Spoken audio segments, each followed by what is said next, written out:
OTS est là pour tous vos besoins en matériel électronique et électroménager.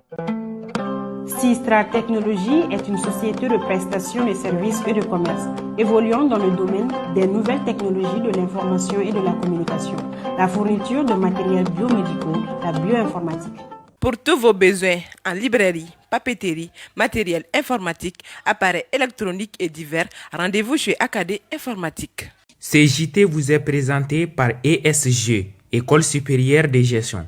ESG, École supérieure de gestion, spécialisée dans la formation des métiers de la comptabilité et de la gestion d'entreprise. Fidèles followers du média présent et du futur, bonsoir et bienvenue dans ce web JT hebdomadaire sur Actuel Média. À présent, les titres. 4 jours de grève dans les hôpitaux de Gabriel Touré et des Points G cette semaine. Nous vous détaillerons dans un instant. En cette fin d'année 2021, la ville de Bamako est plus lumineuse que jamais, avec des rues marchandes partout. Les explications dans ce JT. Le coronavirus revient en force dans notre pays. Recevez dans l'interview de la semaine Souleymane Traoré pour en parler. Mesdames et messieurs, encore une fois de plus, bienvenue dans ce web JT hebdomadaire. Comme annoncé dans les titres, depuis le début du mois de décembre, l'hôpital Gabriel Touré et celui du Point G sont fortement secoués par des grèves récurrentes, enclenchées par certains syndicats de la structure. Ce lundi 20 décembre 2021, c'était le début d'une nouvelle grève qui viserait l'amélioration des conditions de travail du personnel, même si elle n'est pas suivie par d'autres syndicats. Kassim Diabaté nous en fait le point. Ce lundi 20 décembre 2021, une nouvelle grève de 96 heures a vu le jour dans l'hôpital Gabriel Touré et celui du Point G. Avec plus d'une dizaine de points sur la table de négociation dans les deux côtés, ces syndicats des différentes structures disent avoir une bonne raison pour aller à cette grève qui ne vise qu'à améliorer leurs conditions de travail.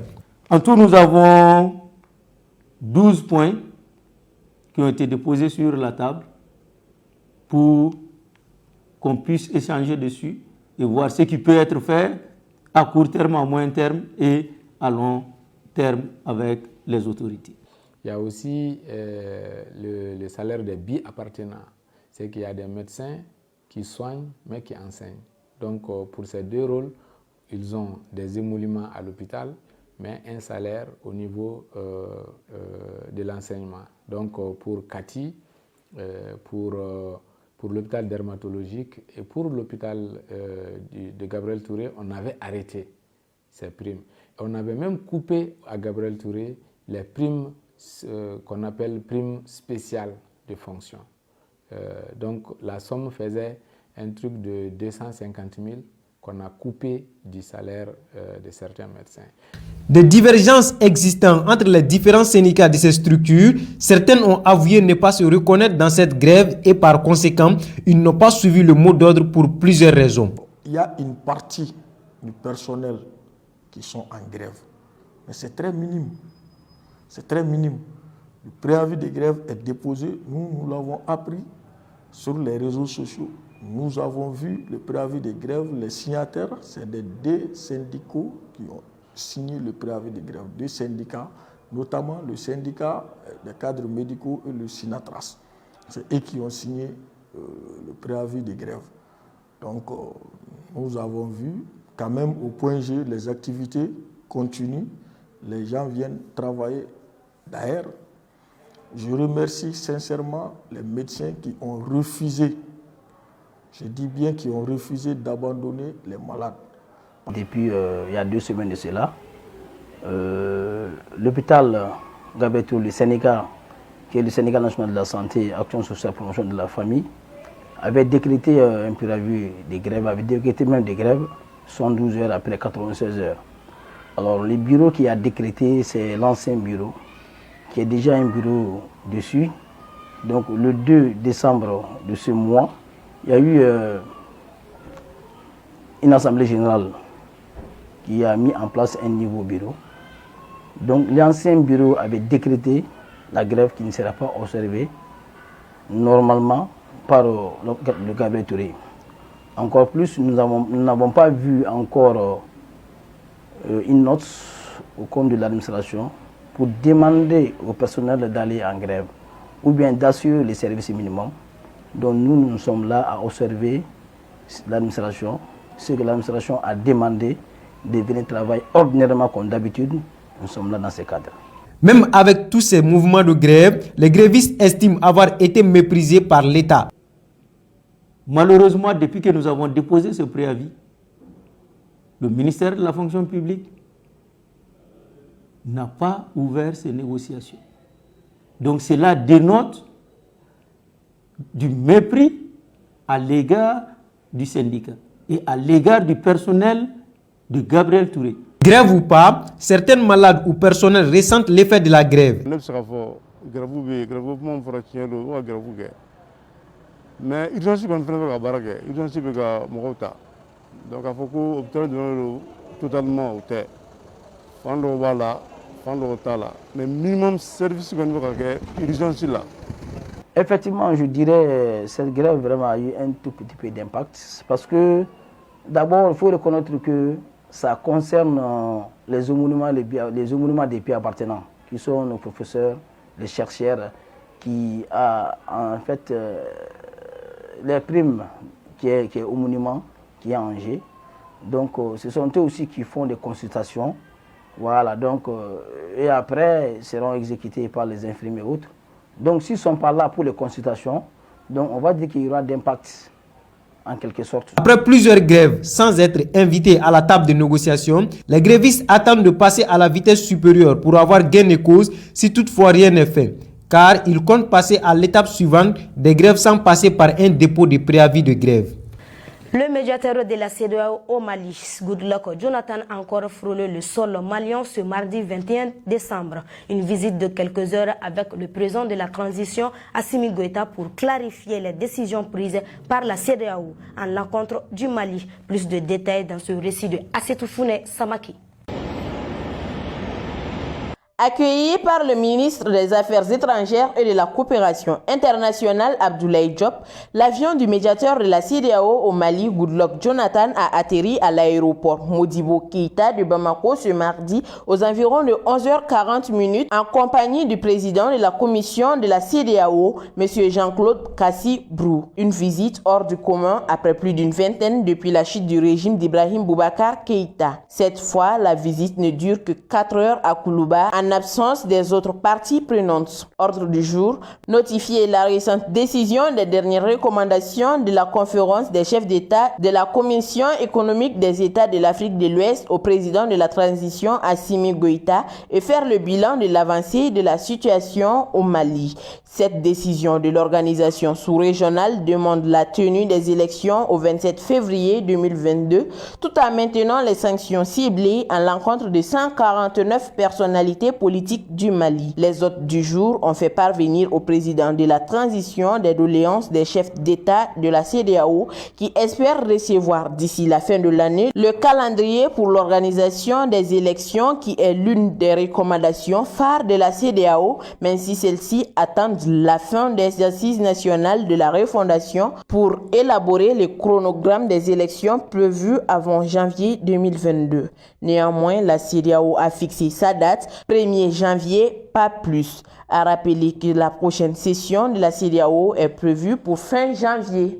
Le froid offre de bienfaits à la nature qui en a besoin, raison pour laquelle chaque année au Mali, les jardiniers ciblent cette période pour s'aimer les légumes frais, surtout la salade qui est très appréciée et consommée par les Maliens en général. Fatoumata Dramé s'est rendue dans quelques jardins de la ville et regardons ensemble son reportage. C'est bien sûr par tous que la saison sèche ne convient pas à récolter les salades, raison pour laquelle chaque année au Mali, en saison froide, généralement du mois d'octobre au mois de décembre, chaque jardinier travaille sa terre. Elle profite aux consommateurs ainsi qu'aux cultivateurs qui gagnent souvent des sommes aussi minimes soient-elles. Dans ce jardin, il fait frais. Tout est déjà prêt. Les salades sont toutes vertes et sont arrosées pour éviter qu'elles soient amères. Ici, une planche de salade est vendue de 1000 à 1250 francs CFA. Bon, salade be yirwa samia L'hivernage et la saison froide sont les périodes propices pour cultiver la salade. Certaines femmes viennent s'approvisionner auprès de nous pour revendre en détail. Le prix de la planche varie de 1000 à 1250.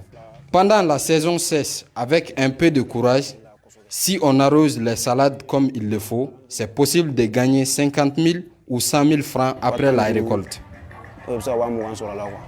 Pour sa part, la vieille Sorona Kamara nous révèle que son jardin est sa petite entreprise. Voilà à peu près une cinquantaine d'années qu'elle cultive de la salade. Pour elle, des avantages, il en existe.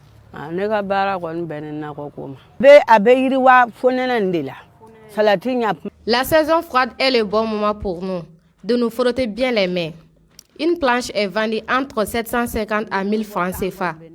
Depuis le temps Modibo Keïta, je fais ce travail et Dieu merci, je parviens à subvenir à mes besoins ainsi qu'à ceux de mes petits-enfants.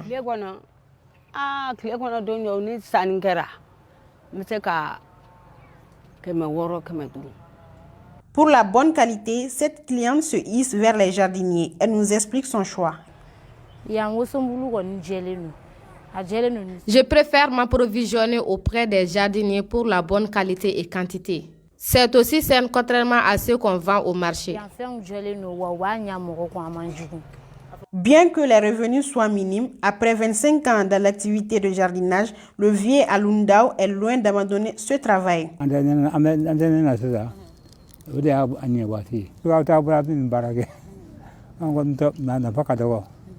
La saison froide est une bonne période pour nous les jardiniers. Même si les revenus sont minimes, c'est mieux que rien. C'est bien.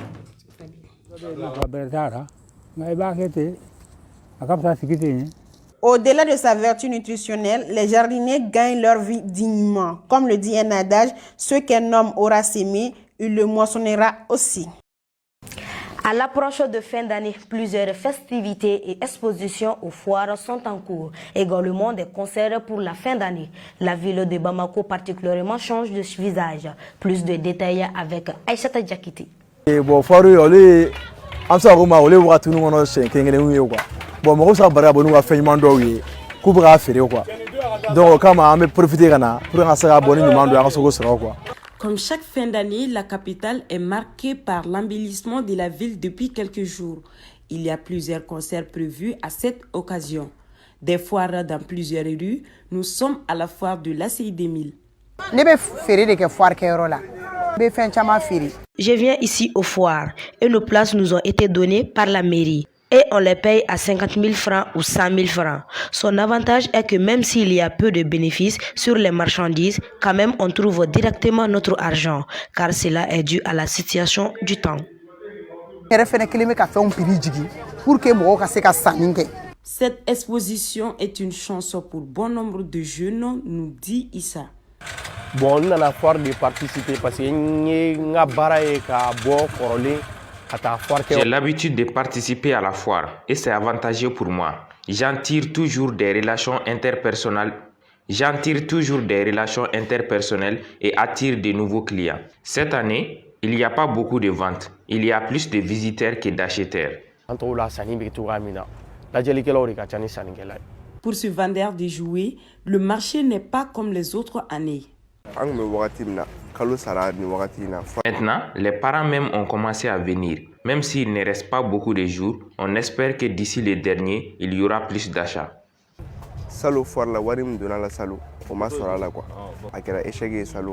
Contrairement à des produits industriels et artisanaux, d'autres ont exposé des livres de sensibilisation à la religion musulmane. Je suis très content car je vends assez de marchandises et les gens écoutent les messages de sensibilisation en fait d'aimer la religion musulmane. Ces visiteurs pensent que la foire est le moment propice pour faire des bons achats en cette fin d'année.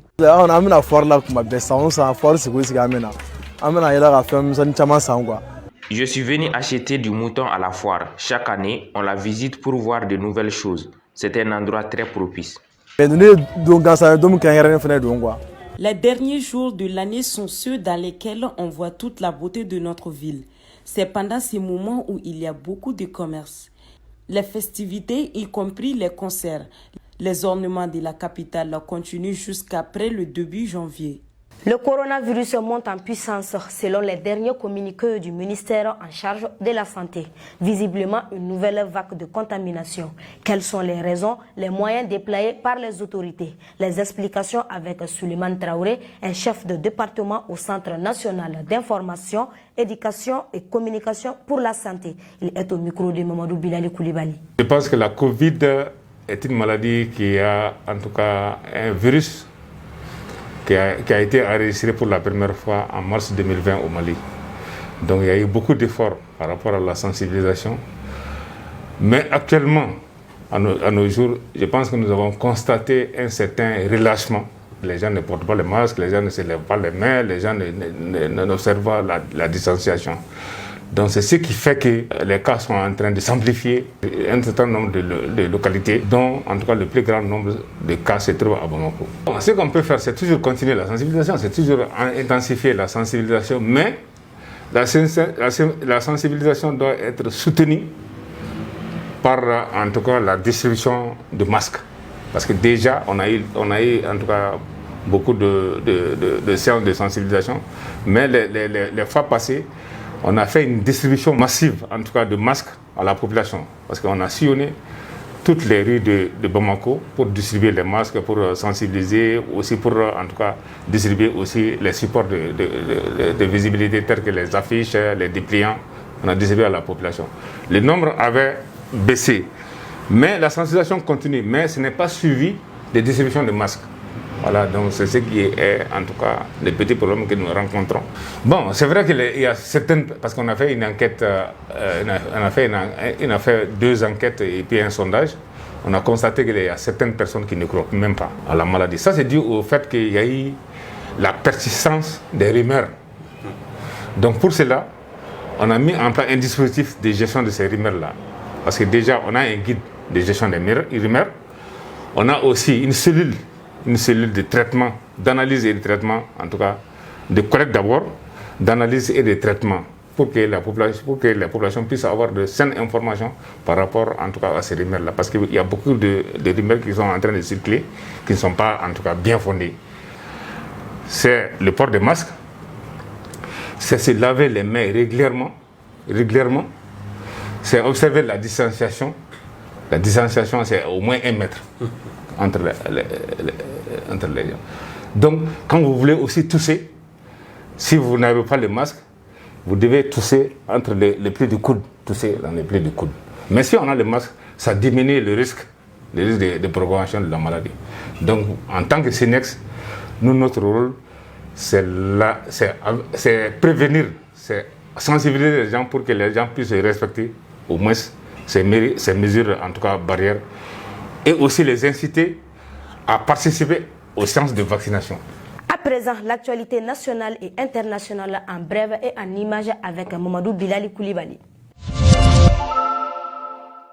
L'affaire Wagner continue de faire couler beaucoup d'encre. Le 23 décembre dernier, un communiqué collectif du Canada et plusieurs autres pays européens, dont la France, dissuadait les autorités maliennes du possible déploiement d'une société de sécurité privée russe, dit Wagner. Le lendemain, le gouvernement du Mali, dans un autre communiqué, dément ces allégations qu'il qualifie de sans fondement, en avançant que les formateurs russes présents au Mali sont au titre de la mission européenne de formation.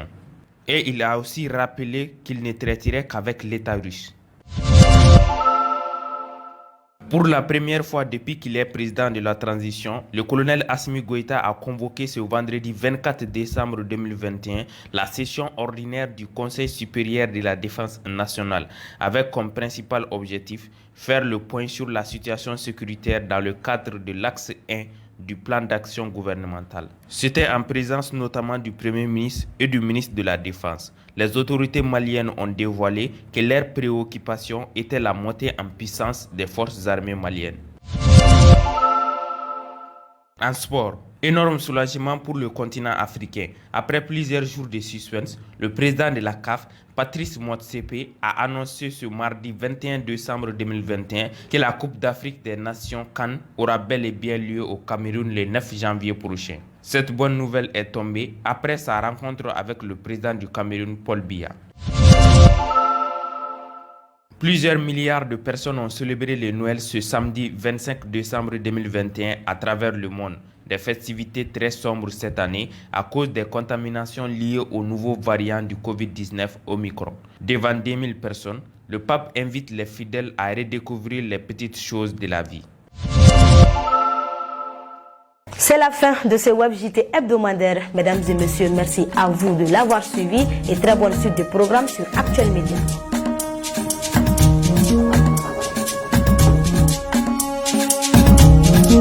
Ce JT vous a été présenté par ESG, École supérieure de gestion. ESG, École supérieure de gestion, spécialisée dans la formation des métiers de la comptabilité et de la gestion d'entreprise.